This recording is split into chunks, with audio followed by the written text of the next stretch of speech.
Autobiography of ए योगी परमहंस योगानंद जी में एक बार आपका पुनः स्वागत है। आज का शीर्षक है लाहड़ी महाशय का ईसा मसीह स्वरूप जीवन। ओल्ड टेस्टमेंट ग्रंथ की समाप्ति एलिजा और एलिशा के पुनर्जन्म की भविष्यवाणी के साथ होती है। देखो, परमेश्वर के उस भयंकर और महान दिन के आने से पहले ही मैं एलिजा पैगंबर को भेज दूंगा। इस प्रकार जॉन एलिजा को परमेश्वर का जन्म ईसा से थोड़ा पहले उनके घोषक यानी अग्रदूत का कार्य करने के लिए भेजा गया था। एक देवदूत ने जॉन के पिताजी के सामने प्रकट होकर कहा कि उनका आने वाला पुत्र जॉन यूहन्ता ही एलिजा एलियास का अवतार होगा। लेकिन देवदूत ने उनको कहा, डरो नहीं जकरिया, क्योंकि तुम्हारी प्रार्थना सुन ली गई है और तुम्हारी पत्नी एलिजाबेथ एक पुत्र को जन्म देगी और आप उसे जॉन यानी यूहन्ना के नाम से भी पुकारोगे। और इजराइल की बहुत सी संतानों को वह ईश्वर की तरफ मोड़ेगा और वह उनके सामने एलिजा की आत्मा और शक्ति के साथ होगा। उसी की तरह प्रभु के आने से पहले पिताओं का दिल संतानों की तरफ मोड़ेगा और आज्ञा न मानने वालों को सही ज्ञान की तरफ मोड़ेगा और ईश्वर लोगों को ईश्वर के लिए तैयार करेगा। ईसा मसीह ने 2 बार स्पष्ट रूप से एलिजा को जॉन की तरह पहचाना था। एलिजा पहले से ही आ चुका है और लोग उसे पहचान नहीं पाए। तब उनके शिष्यों के समझ में आ गया कि जॉन दी बपटिस्ट के बारे में बात कर रहे हैं। फिर ईसा मसीह कहते हैं कि सभी पैगंबरों और शास्त्रों में यूहन्ना जॉन तक की भविष्यवाणी की है और यदि आप उसे स्वीकार करोगे तो यह एलियाज ही है जिसके आने की भविष्यवाणी की गई थी। जब जॉन ने मना किया कि वे एलियास यानी एलिजा थे, तो इससे उनका अभिप्राय था कि जॉन के रूप में वे उस स्थिति तक नहीं पहुँचे थे जितना पहुँचे हुए एक महान गुरु एलियाज थे। अपने पहले के अवतार पे उन्होंने अपनी महिमा और आध्यात्मिक संपदा अपने शिष्य एलिशा को दे दी थी और एलिशा ने कहा कि मैं आपसे प्रार्थना करता हूँ कि आपकी दुगुनी शक्ति मुझ में आ जाए। फिर एलिजा ने कहा, तुमने मुझसे बहुत कठिन चीज़ मांगी है, फिर भी जब मुझे तुमसे दूर किया जाए और तुम मुझे देख सको तो तुम्हारी इच्छा पूरी हो जाएगी। और फिर एलिजा की पूरी आध्यात्मिक संपदा एलिशा में चली गई। भूमिका विपरीत हो गई क्योंकि एलिजा जॉन अब उन्हें एलिशा ईसा मसीह का गुरु बनाने की आवश्यकता नहीं थी, जो आध्यात्मिक दृष्टि से परिपूर्ण हो गए थे। जब ईसा मसीह का शरीर पहाड़ पर दिव्य रूप में परिवर्तित हो गया, तब उनके गुरु एलियास एलिजा के साथ मोसेस यानी मूसा थे। जब उनको सूली पर चढ़ाया जा रहा था, तब दर्द से उस दिव्य पुरुष का नाम ले रहे थे, एली एली लामा सबक्तानी, मेरे ईश्वर आपने मुझे क्यों त्याग दिया। जब लोगों ने सुना तो कुछ वहाँ खड़े रह गए और उन्होंने कहा कि यह व्यक्ति एलियास का नाम ले रहा था, देखते हैं एलियास उसे बचाने आता है कि नहीं। गुरु और शिष्य के बीच का अटूट बंधन जो जॉन और ईसा मसीह के बीच में था, वैसा ही बंधन बाबाजी और लाहड़ी महाशय के बीच में था। जिस प्रकार बाबाजी लाहड़ी महाशय के अमृतत्व प्राप्त गुरु बहुत प्यार के साथ 2 जीवन गुरु और शिष्य के जन्मों की दूरी को उनके बीच के अथाह सागर की लहरों को पार कर पहले बाल अवस्था में फिर युवा अवस्था में उनके हर कदम पर दृष्टि रखते हुए मार्गदर्शन करते रहे और यह तब तक उनकी सहायता करते रहे जब तक कि वह उम्र की 33वें पड़ाव पर नहीं पहुँचे। फिर जब बाबाजी ने देखा कि अब समय आ गया है कि गुरु और शिष्य के बीच कभी न टूटने वाला संबंध फिर से पुनर्स्थापित हो, फिर उन्होंने रानीखेत में संक्षिप्त मुलाकात के बाद स्वार्थ रहित गुरु ने अपने प्रिय शिष्य को अपने पास नहीं रखा, बल्कि लाहड़ी महाशय को अपने जगत के कार्य करने के लिए वापस भेज दिया। मेरे पुत्र, जब तुम्हें जरूरत होगी मैं आऊँगा। क्या कोई मृत प्रेमी इस तरह का अनंत वचन दे सकता है? बनारस के एक सुदूर कोने से एक महान आध्यात्मिक पुनरुत्थान की लहर बहने लगी, जिसके बारे में आम समाज को कुछ नहीं पता था। जिस प्रकार फूलों की खुशबू को छुपाया नहीं जा सकता, उसी प्रकार लाहिड़ी महाशय, जो कि शांति पूर्वक एक आदर्श गृहस्थ का जीवन बिता रहे थे, वह अपने अंदर की महिमा को छुपा नहीं सके। भारत के हर कोने से भक्त और मधुमक्खियों की तरह दिव्य रस की खोज में आत्मज्ञान युक्त स्वामी के पास आने लगे। एक अंग्रेज सुपरिटेंडेंट ने सबसे पहले अपने कर्मी में एक अजीब सा मगर श्रेष्ठ परिवर्तन आ रहा है उसे देखा, जिसे वह प्यार से आनंद पुकारते थे। सर, आप दुखी लगते हैं, क्या परेशानी है? लाड़ी माशे ने एक सहानुभूतिपूर्ण जानकारी अपने नियोक्ता से पूछी।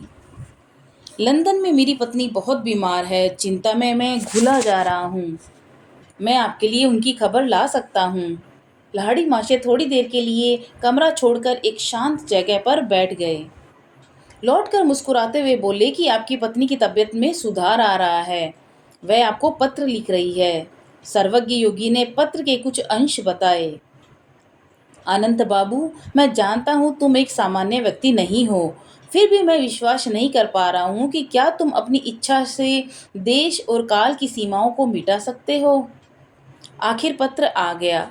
आश्चर्यचकित सुपरिटेंडेंट ने देखा कि न केवल उनकी पत्नी के तबीयत सुधरने की खबर थी, बल्कि वे शब्द और वाक्य भी थे जो हफ्तों पहले लाहिड़ी महाशय ने कहे थे। कुछ महीनों बाद उनकी पत्नी भारत वापस आ गई। वह ऑफिस आई, जहां लाहिड़ी महाशय चुपचाप अपनी जगह पर बैठे थे। सर, उन्होंने कहा, यह तेजस्वी प्रकाश में आपका शरीर था। उसी क्षण मैं पूर्ण रूप से ठीक हो गई थी। तभी मैं भारत के लिए इतनी लंबी यात्रा कर सकी। दिन पर दिन एक या दो भक्त करुणामय गुरु के पास क्रिया योग की दीक्षा के लिए आते। अपने आध्यात्मिक कर्तव्यों और अपने व्यवसाय और परिवार की जिम्मेदारियों को निभाते हुए वे शिक्षा के क्षेत्र में भी अति उत्साह से रुचि लेते थे।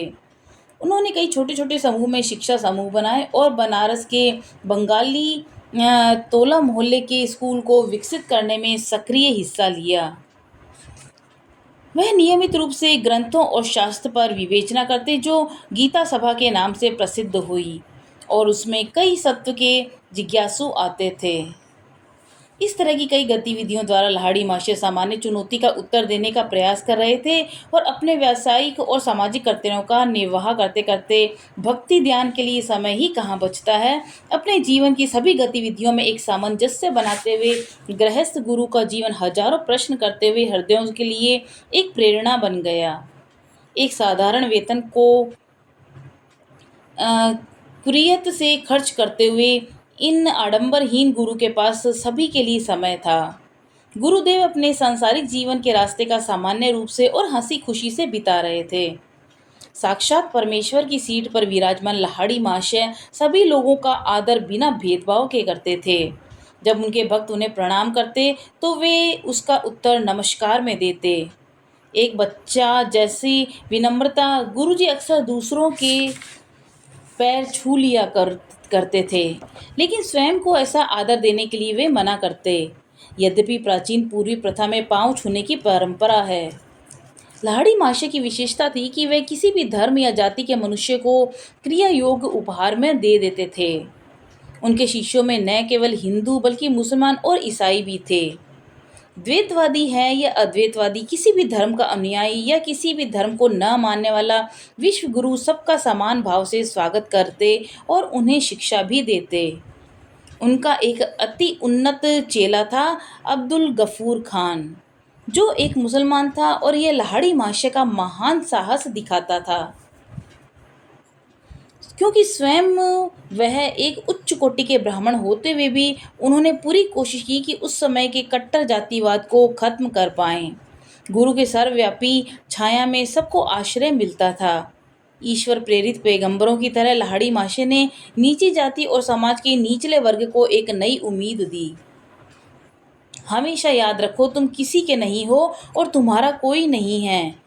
अपने अंदर देखो कि किसी दिन तुम्हें अचानक इस दुनिया में सब कुछ छोड़कर ईश्वर के साथ संपर्क बनाने चले जाना है। महान गुरु ने अपने शिष्यों से कहा, स्वयं को उस सूक्ष्म मृत्यु के लिए तैयार करो उसके लिए प्रतिदिन ईश्वर इच्छा के गुब्बारों में उड़ो और भ्रम के कारण तुम स्वयं को हाड़ मांस की गठरी मान रहे हो, जो मुसीबतों का घोंसला है। बिना रुके निरंतर ध्यान करो ताकि तुम जल्दी से जल्दी अपने को अनंत तत्व के रूप में पहचान सको, अनंत तत्व जो हर प्रकार के दुखों से मुक्त है। अपने शरीर का गुलाम मत बनो। क्रिया की रहस्यमयी चाबी के उपयोग से आत्मा के परम तत्व में के भाग जाना सीखो। महान गुरु अपने शिष्यों को उनके धर्म और विश्वास के पारंपरिक अनुशासन से जुड़े रहने के लिए प्रोत्साहित करते रहते थे। क्रिया जैसी प्रकृति में सबका समावेश है, मुक्ति के लिए उसी क्रिया तकनीक का व्यवहारिक उपयोग करने पर जोर देते थे। लाहिड़ी महाशय अपने शिष्यों को अपने अपने वातावरण और पालन पोषण के अनुसार अपना जीवन जीने की आज़ादी देते थे। एक मुसलमान को अपनी नमाज 5 बार प्रतिदिन पढ़नी चाहिए। गुरुदेव ने बताया कि हिंदुओं को 4 बार ध्यान में बैठना चाहिए। ईसाई को 4 बार घुटने टेककर ईश्वर की प्रार्थना और फिर बाइबल पढ़नी चाहिए। लाहिड़ी महाशय बहुत विवेकपूर्ण ढंग से अपने अनुयायियों को भक्ति, कर्म, ज्ञान और पूर्ण या शाही के मार्ग पर अपने अपने स्वाभाविक प्रवृत्तियों के अनुरूप चलाते थे। गुरुदेव अपने शिष्यों को जो सन्यासी बनने की इच्छुक होते थे, उन्हें आसानी से उसकी अनुमति नहीं देते थे। वे उन्हें सन्यासी जीवन की तपस्या पर भली भांति विचार करने के लिए कहते थे। महान गुरु ने अपने शिष्यों को शास्त्रों में लिखी बातों के किताबी ज्ञान पर ज़्यादा ध्यान न देने के लिए कहा। उनके अनुसार केवल वही बुद्धिमान है जो प्राचीन ग्रंथों को केवल अध्ययन ही नहीं करते बल्कि उसका अनुभव करने का प्रयास करते हैं। अपनी सब समस्याओं का हल ध्यान द्वारा करो। अपने बेकार के धार्मिक धारणाओं के बदले वास्तविक ईश्वर के साथ संपर्क बनाओ। अपने मन को कट्टरपंथी धर्मशास्त्रों, वेदांत वाले कचरे से मुक्त करो। अपने अंदर प्रत्यक्ष अनुभूति की स्वास्थ्यवर्धक मीठे जल को आने दो। अपना तारतम्य सक्रिय आंतरिक मार्गदर्शन के साथ जोड़ो। दिव्य आवाज के साथ जीवन की प्रत्येक समस्या का उत्तर है। यद्यपि मनुष्य का स्वभाव है कि अंतहीन समस्याओं से स्वयं को फंसाए रखना, परंतु उस अनंत दयापूर्ण ईश्वर के पास सभी प्रकार के हल हैं और उनके पास भी सभी युक्तियां भी हैं। गुरुदेव की सर्वव्यापकता की झलक एक दिन शिष्यों को सामने देखने को मिली, जो उनके भगवत गीता के प्रवचनों को सुन रहे थे। जब वह सभी स्पंदनशील जीवों में कुटस्थ चैतन्य या ईसा मसीह की चेतना क्या होती है इसका अर्थ समझा रहे थे, अचानक लाहिड़ी महाशय हाँफने लगे और चिल्लाकर कहा, मैं जापान के तट से दूर कई आत्माओं के शरीर के अंदर डूब रहा हूँ। अगले दिन शिष्यों ने समाचार पत्र की एक खबर को पढ़ा जिसमें जहाज में जा रहे यात्रियों की मृत्यु की खबर थी। यह घटना जापान के तट के पास हुई थी। उनके दूर स्थान के शिष्यों को अक्सर उनकी उपस्थिति का अनुभव होता था। मैं उनके साथ होता हूँ जो क्रिया अभ्यास करते हैं। यह उन्होंने उन शिष्यों के लिए कहा जो उनके समीप नहीं थे। मैं तुम्हारी विस्तारित अनुभूतियों के माध्यम से तुम्हें ब्रह्मांडीय घर में जाने के लिए तुम्हारा मार्गदर्शन करूँगा। एक साधक ने सत्यानंद स्वामी को बताया कि एक व्यक्ति जो बनारस नहीं जा पा रहा था, उसे उन्होंने स्पष्ट क्रिया योग स्वप्न के माध्यम से दी थी और लाहिड़ी महाशय ने उसे अपने शिष्य की प्रार्थना के जवाब में उसके स्वप्न में आकर उसे दीक्षा दी। यदि कोई शिष्य अपने सांसारिक कर्तव्यों से थोड़ा सा भी विमुख होता तो उसे वे प्यार से समझाते और उसे अनुशासित करते। लाहिड़ी महाशय अत्यंत सौम्य और शक्तिदायक शब्दों में बोलते थे। चाहे कभी कभी वे मजबूर हो जाते अपने शिष्यों की गलतियों को सबके सामने खुलकर कहने के लिए, तब भी उनके स्वर में कोमलता होती थी।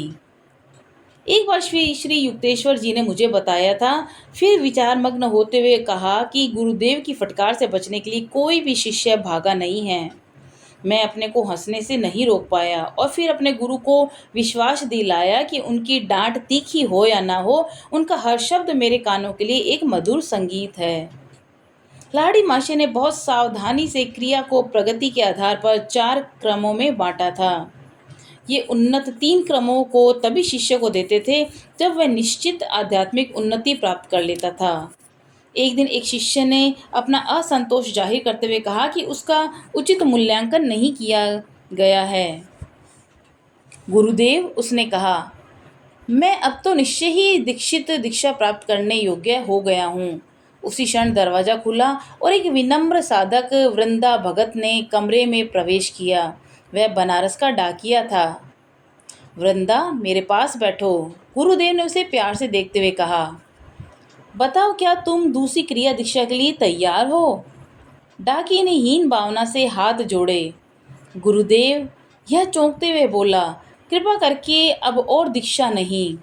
मैं आगे की उन्नत क्रिया कैसे ले सकता हूँ? मैं आपका आशीर्वाद प्राप्त करने आया था, क्योंकि पहली क्रिया से ही मुझे इतना नशा चढ़ गया है कि मैं चिट्ठियाँ नहीं बांट पा रहा हूँ। वृंदा पहले से ही ब्रह्मात्मा के सागर में तैर रहा है। लाड़ी माशे के शब्दों को सुनकर उनके अन्य शिष्यों के सिर झुक गए। गुरुदेव, डाकिये ने कहा, मैं समझ गया हूँ कि मैं एक खराब कर्मी हूँ जो अपने ही औजारों को दोष देता है। बाद में उस अनपढ़ डाकिये ने क्रिया योग द्वारा अपनी अंतर्दृष्टि को इतना विकसित कर लिया कि शास्त्रों की जटिल विषयों पर उसका विचार जानने के लिए विद्वान और पंडित उसके पास आ जाते थे। पाप और पुण्य से अनभिज्ञ वृंदा अनेक विद्वानों के बीच में प्रसिद्ध हो गया। बनारस से लाड़ी माशे के शिष्यों के अलावा भारत के कोने कोने से लोग उनके पास आते। वह भी कई बार बंगाल गए और अपने 2 पुत्रों की ससुराल अपने समधियों के पास। इस प्रकार बंगाल उनकी उपस्थिति से पवित्र हो गया। वहाँ क्रिया योगियों के छोटे छोटे समूहों के बहुत सारे छत्ते बन गए और विशेषकर कृष्णानगर और विष्णुपुर में कई साधकों ने आध्यात्मिक ध्यान की अदृश्य धारा के प्रवाह को अभी तक बनाए रखा है। उन अनेक संतों जिन्होंने लाड़ी माशे से क्रिया योग की दीक्षा ली, उनमें बनारस के प्रसिद्ध स्वामी भास्करानंद, स्वामी सरस्वती और देवदर के उच्च कोटि के संत बालानंद ब्रह्मचारी थे। लाड़ी माशा बनारस के महाराज ईश्वरी नारायण सिंह बहादुर के यहाँ उनके 2 पुत्रों को कुछ पढ़ाने के लिए गए थे। गुरुदेव की आध्यात्मिक उपलब्धियों को पहचानकर उन्होंने अपने 2 पुत्रों के साथ क्रिया योग की दीक्षा ली और इसके साथ ही महाराज ज्योतिन्द्र मोहन ठाकुर ने भी दीक्षा ली। लाड़ी माशे के शिष्यों में से कुछ शिष्यों की समाज में बहुत प्रतिष्ठा थी और वे उच्च पदों पे थे। वे क्रिया का प्रचार करके इसे जनता तक पहुंचाना चाहते थे। गुरुजी ने इसकी अनुमति नहीं दी। एक शिष्य जो बनारस के राजा के राजवेद्य थे, उन्होंने गुरु को काशी बाबा के नाम से उनका प्रचार करने का प्रयास किया, लेकिन बाबा ने इसके लिए भी मना कर दिया। क्रिया के पुष्प की खुशबू स्वाभाविक रूप से फैलने दो, इसका प्रदर्शन अपने को करने की आवश्यकता नहीं है। उन्होंने कहा कि इसके बीज अध्यात्म की उर्वरक भूमि में अपनी जड़ें निकाल लेंगे। यद्यपि महान गुरुदेव ने प्रचार के लिए किसी भी आधुनिक माध्यम, किसी संगठन, पर्चे छापकर, प्रिंटिंग प्रेस का उपयोग नहीं लिया, लेकिन वे भली भांति जानते थे कि उनके संदेश में इतनी शक्ति है कि वह एक विप्लवी बाढ़ की तरह मनुष्य मन के किनारों तक स्वयं ही पहुंच जाएगी। साधक का परिवर्तित और पवित्र जीवन क्रिया की अमृत ऊर्जा का साक्षात प्रमाण था। वर्ष 1888 रानीखेत के दीक्षा के 25 वर्ष पश्चात लाड़ी महाशय पेंशन के साथ सेवानिवृत्त हो गए। अब दिन में उनकी उपलब्धियों के कारण बहुत बड़ी संख्या में शिष्य उनके पास आने लगे और महान गुरु पद्मासन की अवस्था में अधिकतर शांत बैठे रहते। वे शायद ही कभी अपने बरामदे को छोड़ते, यहाँ तक कि टहलने के लिए अथवा घर भी नहीं घूमते थे। शांत शिष्यों का शांत झुंड उनके दर्शनों के लिए निरंतर आता रहता था। लाड़ी माशे की स्वाभाविक भौतिक स्थिति अब उनके अति मानवीय लक्षणों को देखना उनके दर्शनार्थ आए लोगों को विस्मित कर देता।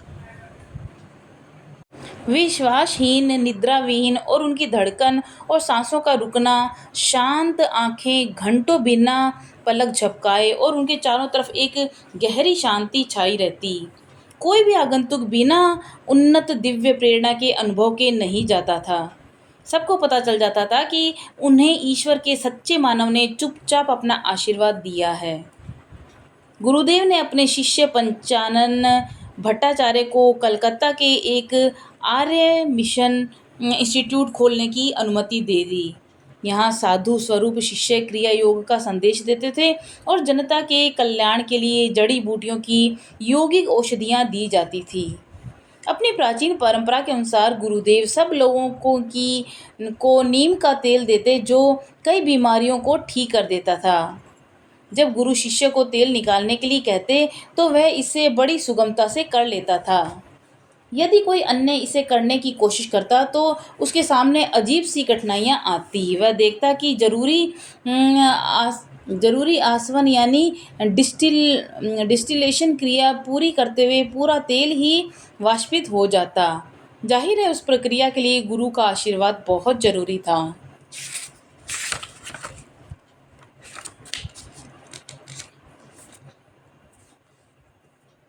जिस प्रकार बाबा जी सबसे बड़े अवतार हैं, एक महाअवतार श्री युक्तेश्वर जी एक ज्ञान अवतार यानी ज्ञान के अवतार हैं। इसीलिए लाहिड़ी महाशय को योगावतार यानी योग के अवतार कहा जाता है। चमत्कारों के विषय में अक्सर लाहिड़ी महाशय कहते थे कि उन सूक्ष्म नियमों जो अभी तक मनुष्य के लिए अनजान हैं, उन्हें सार्वजनिक रूप से बिना विचार विमर्श के बारे में ना तो बात करनी चाहिए, ना ही प्रकाशित करना चाहिए। यदि इन पृष्ठों में से इस नियम का उनकी चेतावनी के बावजूद उल्लंघन करता दिख रहा हूँ, तो इसका कारण है कि उन्होंने मुझे इसका आंतरिक आश्वासन दिया है। मैंने बाबा जी, लाहिड़ी महाशय और युक्तेश्वर जी के जीवन के विषय में लिखते हुए कई सच्ची चमत्कारिक कहानियाँ लिखना उचित नहीं समझा। उसके लिए मुझे उन तथ्यों की गूढ़ता का स्पष्टीकरण देते हुए अलग से पुस्तक लिखनी पड़ेगी। नए मनुष्यों के लिए नई उम्मीद, दिव्य मिलन, आत्म साक्षात्कार योगावतार जी ने घोषणा की थी तभी संभव है। तब इसके लिए मनुष्य स्वयं प्रयास करे और वह किसी धार्मिक विश्वास या किसी ब्रह्मांडीय तानाशाह की मनमानी पर की इच्छा पर निर्भर नहीं रहे। ऐसे व्यक्ति जिन्हें कभी भी मनुष्य की दिव्यता पर विश्वास नहीं है, वे क्रिया की चाबी का उपयोग करके अंत में स्वयं के अंदर पूर्ण दिव्यता को देख पाएंगे। तो ये था आज का अध्याय। कल हम जानेंगे अध्याय 36, पश्चिम देशों के प्रति बाबा जी की अभिरुचि। मिलते हैं दोबारा, तब तक के लिए नमस्कार।